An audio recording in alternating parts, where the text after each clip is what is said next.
मध्यकालीन गुजरात के इनमें से किस एक शासक ने दीव को पुर्तगालियों के सुपुर्द कर दिया था? नमस्कार दोस्तों, स्वागत है आपका यूपीएससी की previous year question paper discussion में। एक बार फिर से हम आपके सामने प्रस्तुत हुए हैं एक नया क्वेश्चन लेकर, जिसमें कि हम डेली एक क्वेश्चन को डिस्कस करते हैं with in depth background knowledge के साथ, ताकि इन फ्यूचर अगर उस टॉपिक के ऊपर कोई क्वेश्चन आता तो हमें वो टॉपिक क्लियर हो सके। तो चलिए शुरू करते हैं क्वेश्चन को। एज यू नो कि हम सबसे पहले जब भी क्वेश्चन करते हैं तो उसमें क्वेश्चन का टॉपिक देख लेते हैं कि किस टॉपिक के ऊपर बेस ये क्वेश्चन आया हुआ है। ठीक है जी। तो ये क्वेश्चन आप देख सकते हैं कि पोर्टुगीज़ के ऊपर क्वेश्चन आया हुआ है और मिडेवल हिस्ट्री की बात की जा रही है, और गुजरात राज्य में क्या सिस्टम चला था उनका, उस हिसाब से क्वेश्चन चला है। तो चलिए जी क्वेश्चन की शुरुआत करते हैं और जानते हैं कि यह क्वेश्चन किस बिहाफ के ऊपर आया हुआ है। उससे पहले मैं आपको एक चीज़ बताना चाहूँगा कि रोमन काल के समय से ही जो साउथ ईस्ट चाइना या साउथ ईस्ट एशिया जो है और इंडिया है, या फिर जितना भी ये वाला एरिया आप देख सकते हैं, ये वाला एरिया, यहाँ से जो ये वाला एरिया है यहाँ का, ये इनसे व्यापार मतलब लेन देन करने के लिए बहुत ज़्यादा फेमस होता था। इंडिया में और साउथ ईस्ट एशिया में जो है मसाले लाइक काली मिर्च वगैरह और जड़ी बूटियाँ बहुत ज़्यादा होती थी। चाइना में रेशम बहुत ज़्यादा होता था। ठीक है जी। तो ये रेशम, ये जड़ी बूटियाँ जो यहाँ से ये आप रूट देख सकते हैं, इसको सिल्क रूट का नाम दिया जाता है। यहाँ से ये सिल्क रूट जो है, यहाँ से ये सिल्क रूट के थ्रू ये सारा सामान भेजा जाता था। ये सिल्क रूट जो है मेनली व्यापार का मार्ग ही होता था, जिसको हम रेशम मार्ग के नाम से भी जानते हैं। आप यहाँ जितना भी आप रेड एरिया में जितना भी देख सकते हैं ना, रेड में जितना भी है ये सारा सिल्क रूट ही है। ठीक है जी। सिल्क रूट से सारा सारा माल इस यहाँ साउथ ईस्ट एशिया से या फिर भारत से यहाँ पे जो है इजिप्ट, अरेबिया, पर्शिया, यहाँ के लोग, सोमालिया, यूरोप वाले लोग यहाँ से जड़ी बूटियाँ, काले मिर्च और चीन का जो रेशम है उसको यूज़ करते थे। तो उस टाइम के ऊपर क्योंकि जो आपका हमारे उससे पहले सिल्क रूट जो स्थलीय मार्ग था, और क्योंकि जलीय मार्ग, समुद्री मार्ग उससे पहले नहीं हुआ था, उसकी इजाद ही नहीं हुई थी। ठीक है जी। तो इस वजह से क्या था कि इस वजह से सिल्क रूट बहुत मेनली बढ़िया पड़ता था सब लोगों के लिए। इन जितने भी ये आपकी यूरोप या फिर इजिप्ट, मिस्र जिसको कहते हैं, अरबिया, पर्शिया, यहाँ के लोगों को सिल्क रूट बढ़िया पड़ता था व्यापार करने के लिए। तो चलिए, आपने सिल्क रूट के बारे में तो जान लिया। अब आप पूछ रहे हैं कि सिल्क रूट के बारे में क्यों बताया जा रहा है। तो आप जब मैं आपको पोर्टुगीज़ के बारे में बताऊंगा तो पहले जानना जरूरी है कि पोर्टुगीज़ भारत आए क्यों थे। ठीक है, पोर्टुगीज़ भारत आए क्यों थे, सबसे पहले ये जानना बहुत ज़रूरी है। पोर्टुगीज़ भारत आए क्यों थे, किस लिए आए थे, कब आए थे, ये जानने से पहले क्यों आए थे ये जानना बहुत ज़्यादा ज़रूरी है। पोर्टुगीज़ आए थे भारत में अपनी मोनोपोली क्रिएट करने के लिए स्पाइस ट्रेड के ऊपर। ठीक है जी। स्पाइस ट्रेड डोमिनेट की जाती थी टर्क्स के द्वारा, अरब के द्वारा, और इसलिए वो अपना यूज़ करने के लिए, मतलब अपनी मोनोपोली क्रिएट करने के लिए भारत आए थे। अब आप पूछ रहे होंगे कि मोनोपोली अगर उन्होंने क्रिएट करनी थी तो वो सिल्क रूट के ऊपर ही क्यों नहीं कर ली थी उन्होंने। तो इसका एक बहुत बड़ा कारण है कि उन्होंने सिल्क रूट के ऊपर ही मोनोपोली क्यों क्रिएट नहीं की। क्या कारण है मैं आपको बताता हूँ कि क्या हुआ कि 15वीं शताब्दी के समय में जब 15 AD के आसपास क्या हुआ कि उस्मानी तुर्कों की जो है वो शक्ति बहुत ज़्यादा ताकतवर हो गए थे। तुर्क बोले तो टर्किश लोग इस एरिया में बहुत ज़्यादा एक्टिव हो गए थे इस एरिया में। इस वजह से क्या हुआ कि ये अरब और ऑटोमन वाले जितने भी थे, तुर्क वाले जितने भी थे, उनकी एरिया में उनकी शक्तियाँ बढ़ गई थी। तो ये जो यहाँ मेडिटेरियन सी रहा और ये जो सिल्क रूट था, इसके ऊपर उन्होंने अपना कब्जा करना शुरू कर दिया। एक्चुअली ये व्यापार से उनको कोई लेना देना नहीं था, कि व्यापार करने के लिए सबको अनुमति देते थे, लेकिन जो काली मिर्च थी ना उसके ऊपर ये अपना एकाधिकार मानते थे, मतलब मोनोपोली मानते थे कि काली मिर्च तो हमारे अलावा किसी और के पास नहीं जानी चाहिए। तो इससे जो यूरोप था तो इसको तो वहाँ पे चिढ़ होगी। ठीक है जी। चिढ़ क्यों नहीं हुई, क्योंकि काली मिर्च एज अ प्रेजर्वेटिव यूज़ करते थे ना, बिकॉज जब ठंड आती थी तो वो अपने मांस को प्रिजर्व करने के लिए, फिर मांस का खाने के लिए, उसको प्रिजर्व करने के लिए काली मिर्च मसालों का यूज़ होता था। और ये मसाले आपके सारे सारे इस रेशम माँ के थ्रू ही आते थे, और इंडिया और चाइना और साउथ ईस्ट एशिया से ही आते थे, क्योंकि यहीं पे मसाले होते थे। तो ये यहाँ से रेशम मार्ग के थ्रू आते थे। रेशम मार्ग के ऊपर तुर्कों ने और अरबों ने अपना अधिकार कर लिया था, वहाँ पे शक्ति उनकी बढ़ गई थी उस्मानी तुर्कों की। इस वजह से इन यूरोप वालों को यहाँ से व्यापार करने के लिए दिक्कत होगी। अब यूरोप में तो उस टाइम पे बहुत ज़्यादा डेवलपिंग चल रही थी, ठीक है जी, बहुत ज़्यादा विकासशील क्रियाएँ हो रही थी, जिस वजह से क्या होता था कि वहाँ पे तो ये जो मसाले इनकी मांग और ज़्यादा बढ़ गई थी। अब बात ऐसी होती है कि जब ये मसालों की मांग बढ़ जाती है और तुर्कों की इस जो इधर सिल्क रूट के ऊपर इनका तुर्कों का और अरबों का जब इनके ऊपर मोनोपोली अपनी क्रिएट करनी शुरू कर देते हैं, तब इनको दूसरा मार्ग ढूंढने की जरूरत पड़ जाती है कि अब दूसरा मार्ग ढूंढे तो कहाँ से ढूंढे। तो यूरोप के जो कुछ लोग थे, लोग नहीं एक्चुअली वहाँ पे एक दो जो देश समझ लो उस टाइम के, तो उन जैसे वेनिस और जेनोवा वाले जितने भी थे, उन्होंने क्या सोचा, वेनिस ने तो तुर्कों से अपना वो कर लिया, सांठगांठ कर ली कि समझौता कर लेते हैं।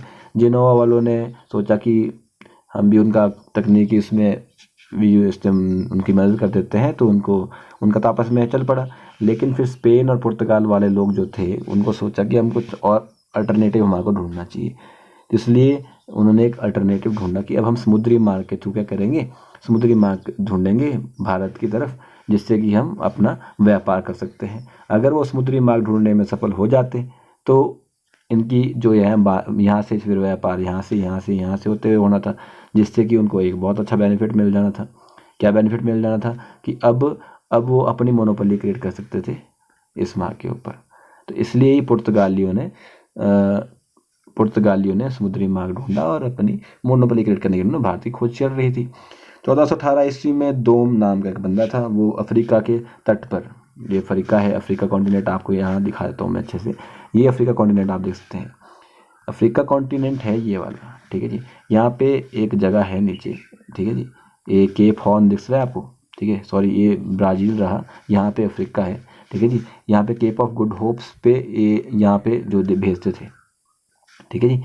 ये आप देख सकते हैं, ये तो आपका ब्राज़ील और साउथ अमेरिका रहा, लेकिन यहाँ पे आप देख सकते हैं कि ये चीज़ अफ्रीका है। अफ्रीका कॉन्टिनेंट में केप ऑफ गुड होप्स से यहाँ पे स्पेन और पुर्तगाल वाले ने जहाज़ भेजना शुरू कर दिया 1418 ईस्वी में। फिर वहाँ पे धीरे धीरे आगे बात बढ़ती गई, क्योंकि वो समुद्री मार्ग ढूंढ रहे थे भारत की तौर। और वास्को डी गामा नाम का एक बंदा था, उसने क्या किया, उसको 1498 ईस्वी में कुछ लोग मिल गए गुजराती, और उसने गुजराती लोगों को अपने जहाज़ के ऊपर चढ़ाया और सीधा यहाँ से कालीकट पहुँच गया, ठीक है जी। तो इस तरीके से उसने समुद्री मार्ग की क्या कर दी, खोज कर दी। जो ये 1498 ईस्वी में जब कालीकट पहुँचता है वास्को डी गामा, तो वहाँ पे जो ये भारत देश है हमारा, ठीक है जी, भारत देश के ऊपर जब यहाँ कालीकट पहुँचता है वास्को डी गामा, तो यहाँ पर अरबों सरदार का बहुत ज़्यादा रूल हुआ करता था, ठीक है जी। अरब के सरदार थे, उनका काफ़ी अच्छा वो चलता था, उनकी चलती थी वहाँ पर, ठीक है। तो उन्होंने विरोध किया, लेकिन जमूरिन नाम का एक राजा था यहाँ पर, जमूरिन नाम का राजा था, ठीक है जी। उसने उसका क्या किया, उसने उसका साथ दिया और बोला कि कोई बात नहीं वास्को डी गामा जी, आप कर लीजिए, व्यापार कर लीजिए। और फिर जो वास्को डी गामा था, यहाँ से वो लेके गया अपनी काली मिर्च और कुछ मसाले और जड़ी बूटियाँ लेके गया, और उसने वही उसने यूरोप में जाके 60 गुना दामों में बेच दी। तो अब उनके लिए तो बढ़िया हो गया। तो वास्को डी गामा सबसे पहले कालीकट पहुंचा था मालाबार कोस्ट के ऊपर, ठीक है जी। और फिशरमैन की मदद से, मतलब गुजराती लोग ही थे, उसने खुद तो कहाँ ही ढूंढता हो, लेकिन खुद नहीं ढूंढा उसने रास्ता, उस गुजराती लोगों ने उसकी मदद कर दी।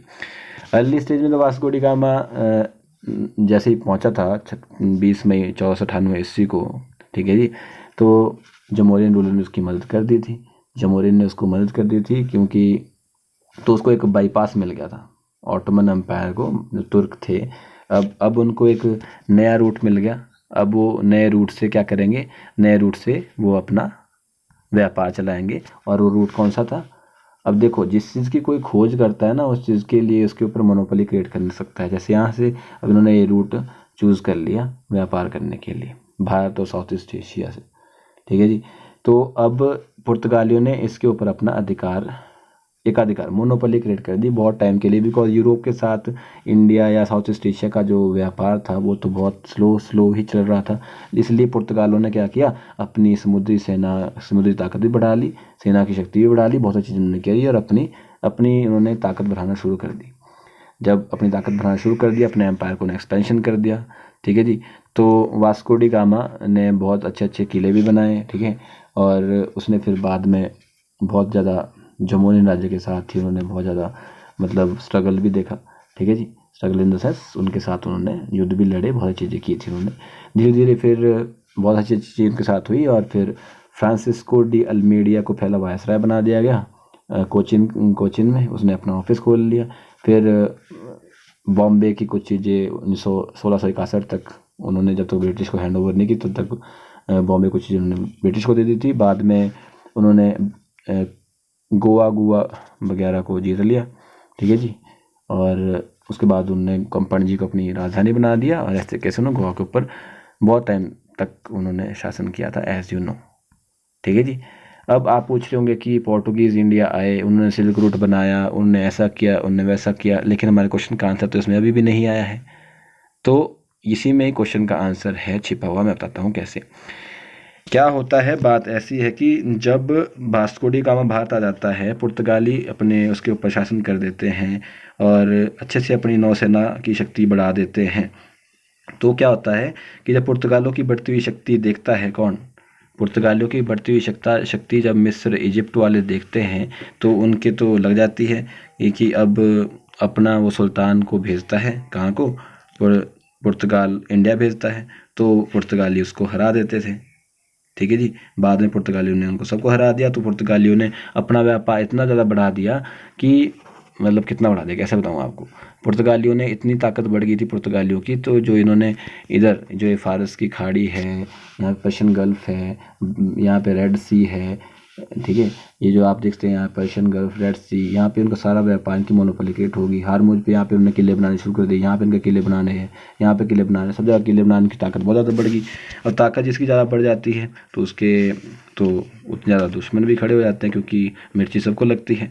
फिर बाद में उन्होंने अल्बुकर्क को अपना बना दिया गवर्नर, ऐसे ऐसे चलता रहा। फिर 1510 ईस्वी में क्या हुआ, बीजापुर से गोवा को छीन लिया जी अल्बुकर्क ने। ये गोवा जो है यहाँ पर, इसको बीजापुर से 1510 ईस्वी में उसने छीन लिया। फिर क्योंकि गोवा को जब वो आधार बनाएंगे, गोवा अगर उनके पास रहेगा तो उधर से वो डेक्कन के स्टेट्स के ऊपर नज़र रख सकते थे। कोलंबो जीता उन्होंने, मलक्का और सब जगह उन्होंने, मतलब इंडोनेशिया वगैरह, यहाँ पे इन्होंने बहुत ज़्यादा किले भी बनाए अपने, बिकॉज उन्होंने तो इस एरिया में सारा व्यापार तो उन्होंने करना ही करना था, ठीक है जी। तो इस तरीके से उन्होंने सब सारी चीज़ें करी। फिर बाद में क्या हुआ कि जो यहाँ गुजरात का एक राजा था बहादुर शाह, उसने क्या किया, यहाँ टर्कों से मदद लेनी शुरू कर दी। टर्क जो इधर थे, उस्मानी टर्क, उनसे उनने मदद लेनी शुरू कर दी। उसने अपने कुछ लोग उधर को भेजे। पहले उसने मदद मांगी, उसने यहाँ पे जो पर्शियन गल्फ में, वहाँ से खदेड़ कर पुर्तगालियों को बाहर कर दिया। फिर बाद में उसने बहादुर शाह के पास भी मदद के लिए, मतलब बहादुर शाह की मदद के लिए उसने और लोग भेजे। तो जब उसने बहादुर शाह की मदद के लिए लोग भेजे गुजरात के अंदर, तो उसने सूरत और दीव के अंदर उसके 2 अपने उस्मानी तुर्क रख दिए। किसने रख दिए, बहादुर शाह ने रख दिए, उनके नाम बदल दिए, भारतीय नाम रख के उनको वहाँ का सूबेदार बना दिया। फिर बाद में क्या किया, जब उन्होंने पुर्तगाली ने उसके ऊपर हमला किया तो पुर्तगाली वहाँ से हार गए भाई उनसे, ठीक है जी। फिर बाद में क्या हुआ कि बहादुर शाह के ऊपर क्या किया, इधर मुगल तो आगे तो उस टाइम के ऊपर, तो हुमायूं ने हमला कर दिया।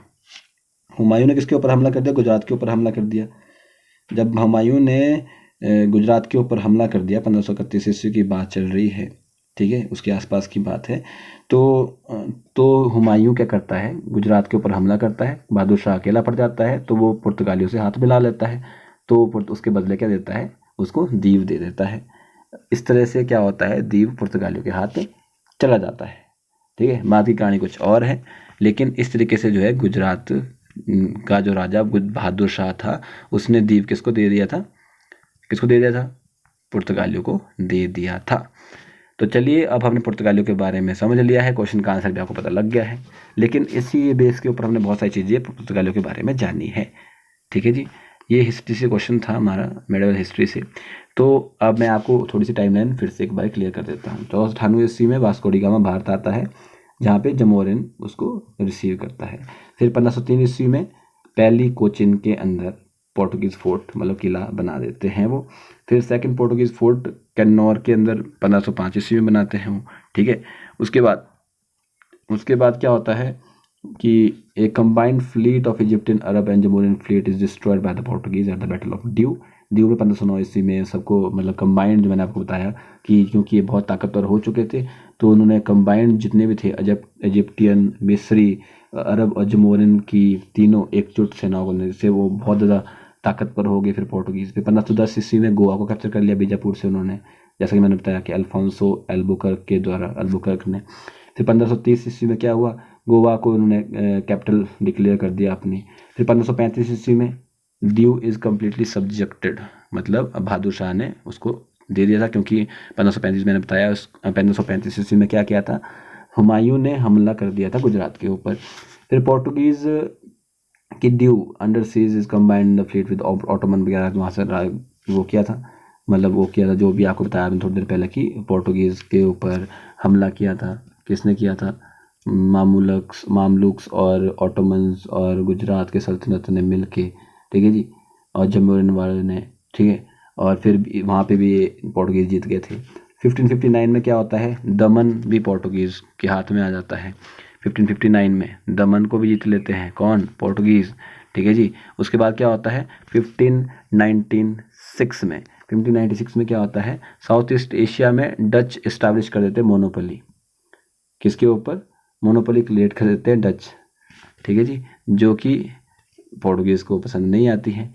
फिर सूरत को हार जाते हैं 1612 ईस्वी में, अंग्रेज़ों से हार जाते हैं। फिर 1661 ईस्वी में बॉम्बे भी देना पड़ता है इनको, अंग्रेज़ों को, क्योंकि इनके जो दहेज में देना पड़ता है। इसकी कहानी हिस्ट्री में बड़ी खतरनाक है, ज़बरदस्त है।